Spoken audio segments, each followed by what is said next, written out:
हाय, मी सुजाता. खरंच देवाने मला दिलेले ना सगळ्यात मोठं गिफ्ट आहे ते म्हणजे माझे लांब आणि सुंदर केस. त्यांना काही पण करा ना काहीच होत नाही आहे. आणि असं बोलतात की नाही का बायकांची सुंदरता त्यांच्या केसांमध्ये असते. आणि हे ना खरं पण आहे. मी रेडी झाले होते ना रील्स शूट करण्यासाठी आणि इकडं बघा लाडूला आमचे ना अंग सोडून ताप आलेला आहे थोडा. त्याच्यासाठी ना आम्ही बाहेर चाललो होतो औषध घ्यायला.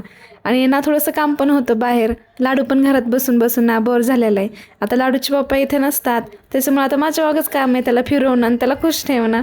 मग मी आणि लाडूना बाहेर चाललो होतो त्याच्यासाठीच मी इकडं तयार होत होते. तयार म्हणजे काही नसतं हो, फक्त आपल्या केसांवर हात फिरवायचा आणि आपल्या पांडूस क्रीम लावायचे निघाले. तिकडे मी रेडी झाले होते आणि मला लाडूला पण रेडी करायचं होतं. हा जो व्हिडिओ आहे ना तो रक्षाबंधनच्या दिवशी मी शूट केलेला आहे. आज रक्षाबंधन होतं. माझ्या सगळ्या मोठ्या भावांमध्ये नाही मी छोटीशी लाडकी बहीण आहे. खूप जास्त लाडके होते, खूप जास्त काळजी करत होते सगळेजण माझे. गेल्या 6 ते 7 वर्षापासून ना मी त्यांच्यासोबत रक्षाबंधन सेलिब्रेट नाही करू शकत. भाऊबीज रक्षाबंधनला खूप जास्त मिस करते मी त्यांना आणि ते पण मला करत असतील नक्कीच. त्यांच्यामधलं अंतर कमी झालं म्हणून मनातलं प्रेम कधीच कमी नसतं. मी माझ्या सुखासाठी घेतलेले काही निर्णयामुळे ना त्यांचं मन खूप जास्त दुखावलं गेलं. होऊन गेलेल्या गोष्टीला तुम्ही काही नाही करू शकत. फक्त ना माझ्या स्वामीकडे एकच प्रार्थना करेल, माझ्या सगळ्या भावांना ना खूप जास्त खुश ठेव. चला इथं माझं रेडी झालेले होते आणि लाडूला पण रेडी करलं मी. आता आम्ही निघालेलो होतो.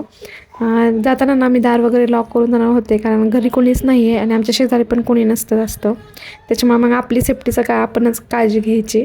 डोअर वगैरे लॉक करून घेतले, लाईट पण बंद केल्या आणि लाडूला घेऊन ना मेडिकलमध्ये आले होते. लाडूला नाही का औषध कमी घेतलं आहे आम्ही चॉकलेट कॅडबरी सगळंच घेऊन आलो होतो. येताना लाडूसाठी पण राखी घेऊन आले होते कारण लाडूला पण कोणी राखी बांधलेली आहे. म्हटलं चला आपण आपल्या लेकरासाचीच हाऊस करायची म्हणून राखी घेऊन आले आणि आम्ही दोघांनी मस्तपैकी नाही का रक्षाबंधन सेलिब्रेशन केलं होतं.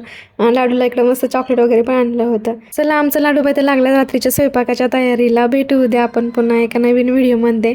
तुम्हाला जर व्हिडिओ आवडला असला तर लाईक करा आणि आयडीला जाऊन फॉलो करा. बाय.